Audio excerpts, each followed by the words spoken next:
وَلَا تَنْكِحُوا الْمُشْرِكَاتِ حَتَّى يُؤْمِنْ، ایک اور شرعی حکم آ رہا ہے، اور مت نکاح کرو کسی مشرک عورت کے ساتھ یہاں تک کہ وہ ایمان لے آئے۔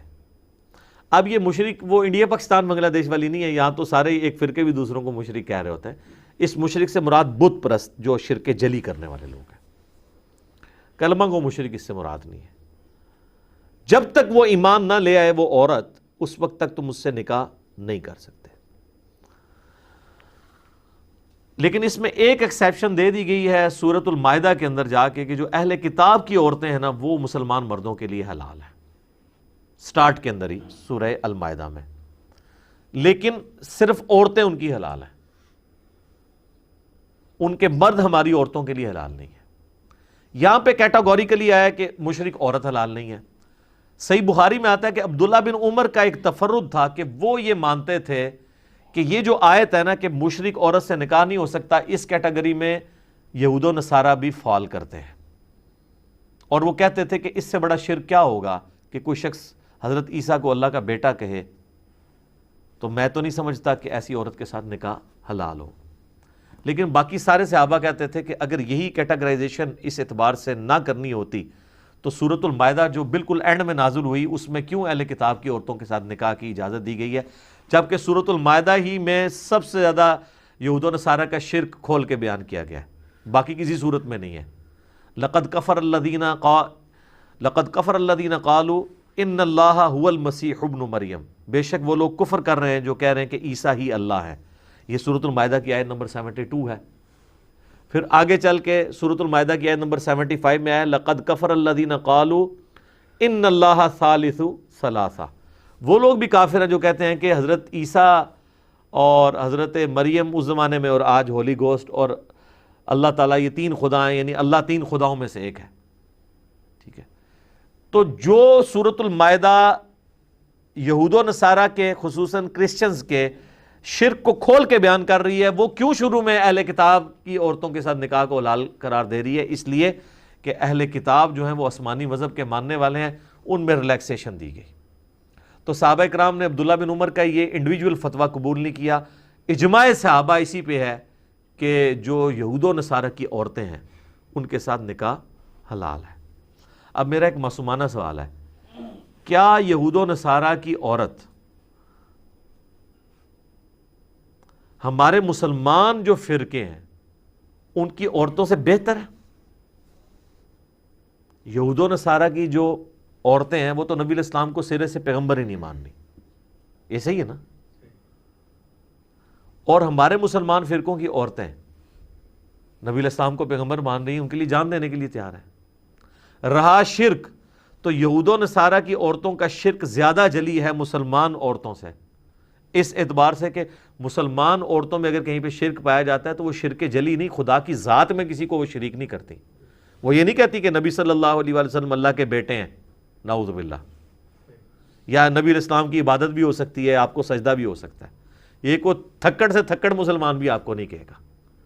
لیکن اس کے اگینسٹ جو جیزس کرائسٹ کے نام کے اوپر انہوں نے ہنگامہ کھڑا کیا ہے، حضرت عیسیٰ کا تو کوئی قصور نہیں ہے، وہ تو شرک جلی ان کے اندر پایا جاتا ہے۔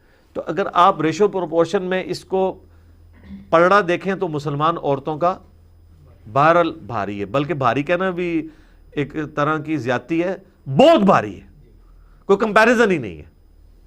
لیکن آپ یہاں پہ دیکھ لیں یہ ایک دوسرے کے فرقوں کے ساتھ نکاح کرنے کو حلال نہیں سمجھتے۔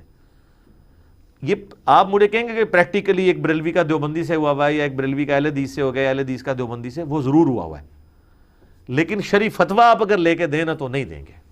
اسی تو آئے دن آپ دیکھتے ہیں سوال آ رہا ہوتا ہے سنی شیعہ کا نکاح ہو جاتا ہے، یہ کیوں سوال پیدا ہوتا ہے؟ اسی لیے پیدا ہو رہا ہوتا ہے، وہ نکاح جائز نہیں سمجھتے۔ اچھا میں آپ کو بتاؤں یہ سارے معاملات ان 100 سالوں کے، اگر آپ پرانے بزرگوں کو پڑھیں نا، سید نصیر حسین دہلوی رحمہ اللہ تعالی، جو یعنی اہل حدیث کی آپ سمجھ لیں کہ ماں ہے سب کانٹیننٹ کے اندر ہے اس اعتبار سے، ان سے بڑا کوئی عالم نہیں۔ جس طرح احمد بریلوی صاحب بریلویوں کے لیے ہے نا، اور اشرف علی تھانوی صاحب یا قاسم نوتوی صاحب دیوبندیوں کے لیے، اہل حدیث کے لیے جو سب کانٹیننٹ میں سب سے بڑے بزرگ ہیں سید نصیر حسین دہلوی ہیں۔ اس وقت جتنے بڑے بڑے علماء ہیں نا، سارے یا ان کے شاگردوں کے شاگردوں کے شاگرد ہیں یا ان کے شاگردوں کے شاگرد ہیں۔ ان کے باقاعدہ فتاویٰ موجود ہیں کہ سنی شیعہ کا نکاح درست ہے، اور ہم نے وہ پی ڈی ایف میں شیئر بھی کروائے تھے گروپس کے اندر۔ اس زمانے میں لوگ دیکھیں کتنی ٹالرنس رکھتے تھے، حالانکہ ان کے سامنے وہ سارے عقائد نہیں تھے، اور یہ وہ لوگ ہیں جو شیعہ کے خلاف باقاعدہ کتابیں لکھتے تھے، فتوے لکھتے تھے علمی اختلاف کے، لیکن کہتے تھے نکاح جائز ہے۔ اور وہ اس لیے کہہ رہے ہوتے تھے کہ وہ کہتے تھے قرآن تو آسمانی مذاہب کا احترام کرتا ہے، تو ہم اپنے جو ایک ریلیجن کے ماننے والے مختلف اسکول آف تھاٹ میں احترام نہیں ایک دوسرے کا کر سکتے۔ تو یہ ٹالرنس یعنی ان لوگوں میں موجود تھی۔ تو یہاں پہ کہا گیا کہ مشرک عورت سے آپ کا نکاح نہیں ہو سکتا۔ اس مشرک سے مراد بت پرست، کافر، نبی علیہ السلام کو نہ ماننے والی، آسمانی کسی مذہب کو نہ ماننے والی، یعنی آج کی ڈیٹ میں آپ کہہ سکتے ہیں بدھسٹ، ہندو، ایتھیسٹ، یہ سب کے سب وہ لوگ، یہود و نصارہ اس کیٹیگری میں فال نہیں کریں گے۔ وَلَا أَمَةٌ مُؤْمِنَةٌ خَيْرٌ مِّن مُشْرِكَةٍ، اور ایک ایمان والی لونڈی جو ہے نا وہ مشرک آزاد عورت سے بہتر ہے۔ وَلَوْ أَعْجَبَتْكُمْ، اگرچہ اس کا حسن تمہیں بھائے۔ یعنی یہ اس زمانے میں جب لونڈیوں کا سسٹم تھا، ظاہر لونڈی کے ساتھ نکاح تو آسان ہوتا تھا نا، اس کو آزاد کر دیں یا خرید لیں، خرید کے آزاد کر دیں تو نکاح کر لیں آپ۔ آزاد عورت کے تو نخرے ہی بہت تھے۔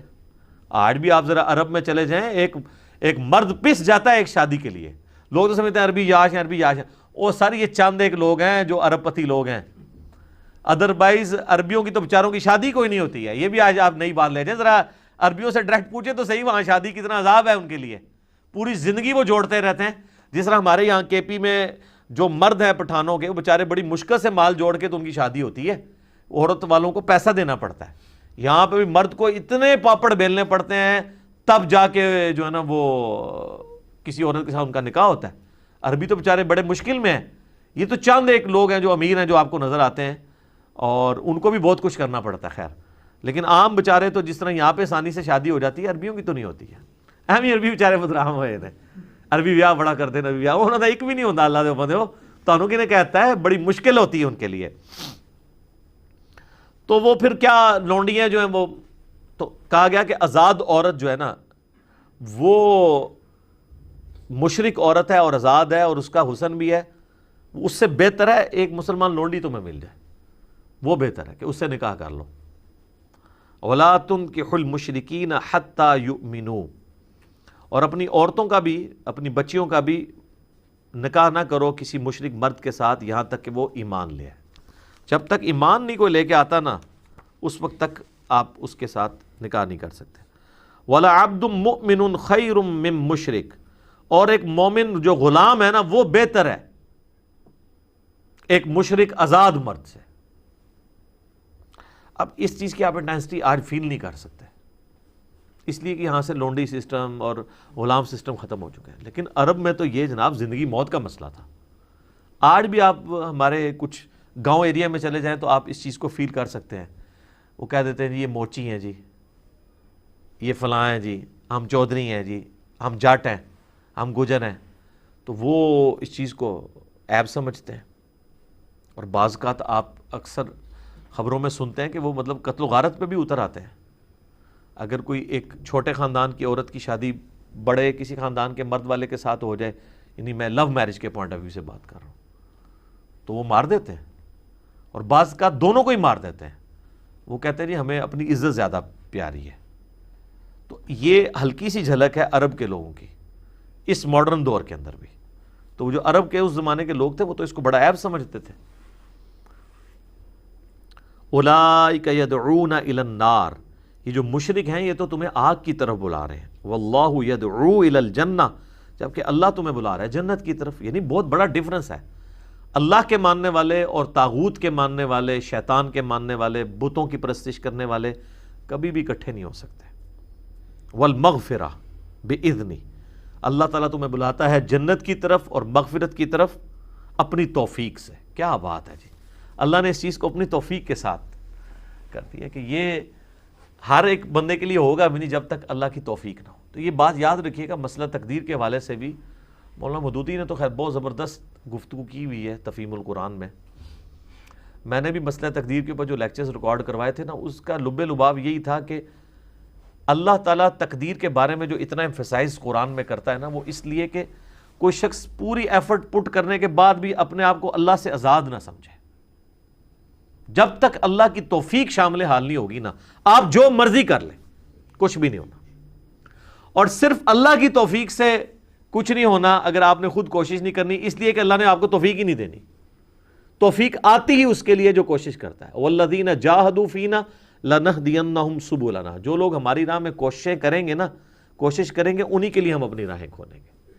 تو آپ کو صحابہ کرام کی زندگی میں، اہل بیت کی زندگی میں یہ نمونہ نظر آتا ہے کہ انہوں نے اپنی ایفرٹ پٹ کی ہے. یعنی انہوں نے ایویں جنت نہیں کما لی ہے، انہوں نے پوری کوشش کی ہے جو ایک انسان پٹ کر سکتا تھا. تو اللہ تعالیٰ تمہیں جنت کی طرف اور مغفرت کی طرف بلاتا ہے بِإِذْنِ، اپنے اذن سے، اپنی توفیق سے. وَيُبَيِّنُ آیَاتِهِ لِلنَّاسِ لَعَلَّهُمْ يَتَذَكَّرُونَ، اور وہ اپنی آیات کھول کھول کر بیان کرتا ہے تاکہ لوگ اس سے نصیحت حاصل کر سکیں.